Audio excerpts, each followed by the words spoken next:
বিশ্বকাপ ফাইনালের শেষ বাঁশি তখন সবে বেজেছে। অন্য স্প্যানিশ ফুটবলাররা তখন উল্লাসে ব্যস্ত। লামিন ইয়ামাল অন্য জগতে, আকাশের পানে তাকিয়ে সৃষ্টিকর্তার প্রতি হাত তুলে মোনাজাতে মগ্ন হয়েছেন। তাকে ধন্যবাদ দিয়েছেন, কৃতজ্ঞতা প্রকাশ করেছেন। লিওনেল মেসি তখন বিমূর্ষ, মাটিতে বসে আছেন। ইয়ামাল ছুটে গেলেন মেসির কাছে, জড়িয়ে ধরলেন, সান্ত্বনা দিলেন। পর্তুগালকে বিদায় করলেন যেদিন, সেদিনও ক্রিশ্চিয়ানো রোনালদোকে সান্ত্বনা দিয়েছিলেন ইয়ামাল। নানা কারণে ইয়ামালকে নিয়ে সমালোচনা থাকতে পারে, কিন্তু কিংবদন্তির প্রতি সম্মানে তিনি সবার সেরা।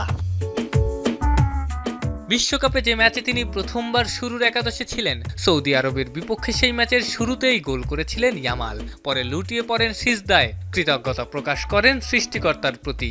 প্রতি ম্যাচেই দেখা যায় ইয়ামাল ম্যাচ শুরু করেন সৃষ্টিকর্তার প্রতি হাত তুলে। ইয়ামালের ছোট ভাই কেইন ইয়ামাল এরই মধ্যে ফুটবল দুনিয়ার তারকা, আর এই বিশ্বকাপ তাকে নতুন করে চিনিয়েছে। এই বিশ্বকাপেই স্প্যানিশ তারকা বলেছেন যে জীবনের অভাব তিনি বোধ করেছেন, ছোট ভাইকে সেই আনন্দের জীবনটাই তিনি দিতে চান। লামিনকে নিয়ে সমালোচনার শেষ নাই, কিন্তু এই ইয়ামালই বার্সেলোনার লা লিগা শিরোপা উৎসবের প্যারেডের দিনে ফিলিস্তিনের পতাকা হাতে নিয়ে ঘুরেছেন। সেদিন কিছু না বলেও অনেক কিছু বলেছেন ইয়ামাল। লাঠি তরবারি ছাড়াও সেদিন যুদ্ধ করেছেন। ফুটবলার বা স্পোর্টসম্যান অনেকেই হন, সবাই ক্যারেক্টার হতে পারেন না।